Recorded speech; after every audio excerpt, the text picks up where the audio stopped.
자, 방금 보신 대로 외국인 유학생 20만 시대를 맞았는데 여전한 불법 아르바이트 실태를 보셨습니다. 취재 기자와 함께 보다 자세한 얘기 나눠보겠습니다. 최정 기자 저희 스튜디오에 모셨습니다. 어서 오십시오. 자, 결국 지금 외국인 유학생 10명 중 1명 정도가 정식으로 허가를 받고 일을 하고 있다는 거예요. 왜 이렇게 이게 낮은 겁니까?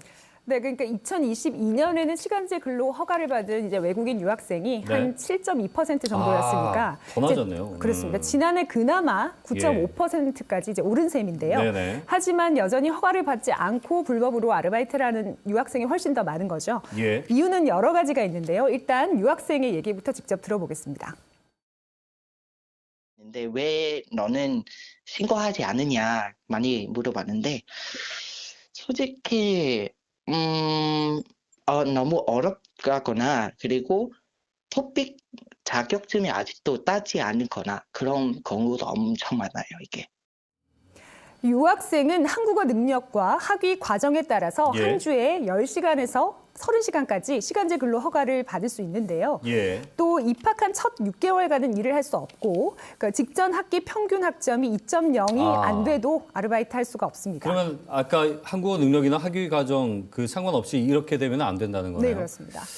조건이 느끼기에 따라서 꽤 까다롭게 느껴질 수도 있을 것 같은데 이제 허가를 받지 않고 이렇게 일할 수밖에 없는 현실이 사용자 입장에서도 좀 꺼려지는 것들이 있을 수 있나요? 네, 그렇습니다. 이제 관련 서류가 10가지가 넘는데요. 예. 이것들은 이제 유학생이 챙겨야 할 것도 있지만 이들을 고용한 업주들이 내야 할 것들도 네, 있습니다. 네. 사실 근데 이제 이 학생들이 보통은 이제 학교 인근의 작은 식당에서 일하는 경우가 많은데 특히 이런 소규모 자영업 업주 입장에서는 몰라서 못하는 경우도 있고 이제 귀찮아서 안 하는 경우도 있는 겁니다. 네. 이제 이와 관련해서 논문을 쓴 전문가 얘기 들어보시죠.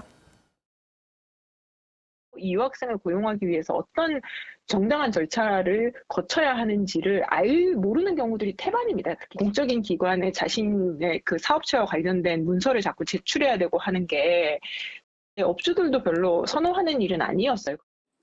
결국은 유학생 본인은 물론이고 유치에만 열을 올리고 제대로 안내하지 않는 대학이나 절차를 제대로 지키지 않는 업주까지 모두 책임이 있는 셈입니다. 고용주가 이 절차를 모르고 있다면 불법인지도 모르고 그냥 학생을 쓸 거 아닙니까? 네, 그렇죠. 그렇죠. 네. 어느 정도 예견이 되는 상황인 것 같은데 교육부에 뭐 대책은 없습니까? 네, 있긴 합니다. 이제 교육부도 이제 이런 매년 이제 대학이 유학생을 좀 잘 관리하도록 하기 위해서 외국인 유학생 유치 관리 실태를 조사하고 있고요.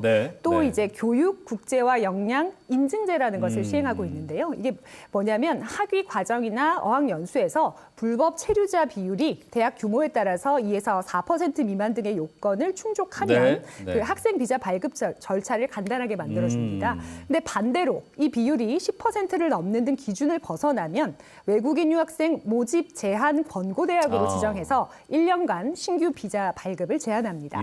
실제로 부산에서는 고신대와 동의대가 이 제한대학으로 지정돼서 올해 2학기부터 비자 발급을 할 수 없게 됐는데요. 대학마다 골머리를 앓고 있는 부분이기도 합니다. 그렇군요. 이게 이제 10%를 넘었다는 거죠. 여기에 제한됐다는 것은. 그 뭐 지금 자치단체나 대학마다 뭐 외국인 유학생을 유치하겠다.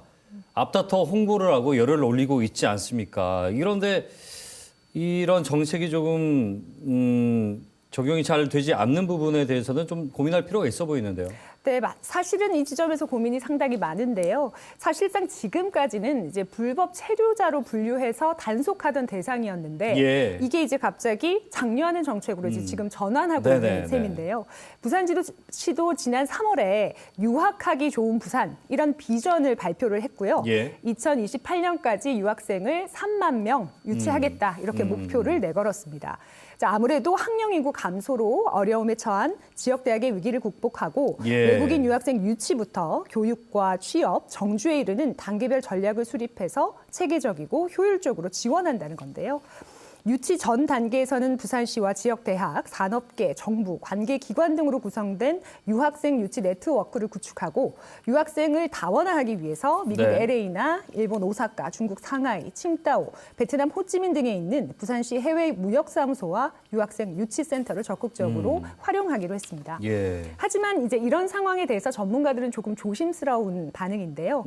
이렇게 유학생 유치가 정말 그 지역 소멸 시대의 대안이 될지 또 이렇게 자치단체마다 경쟁적으로 빠르게 추진하는 게 맞는지 그러니까 좀 더 깊게 고민해야 한다는 지적이 나옵니다. 외국인 유학생은 이제 많이 유치한 것이 이제 수년 전부터 그랬는데 시행착오 과정이라고 뭐 본다 하더라도 좀 더 수년하게 제도가 좀 보완이 되고 정착이 되는 모습들이 필요할 것 같네요.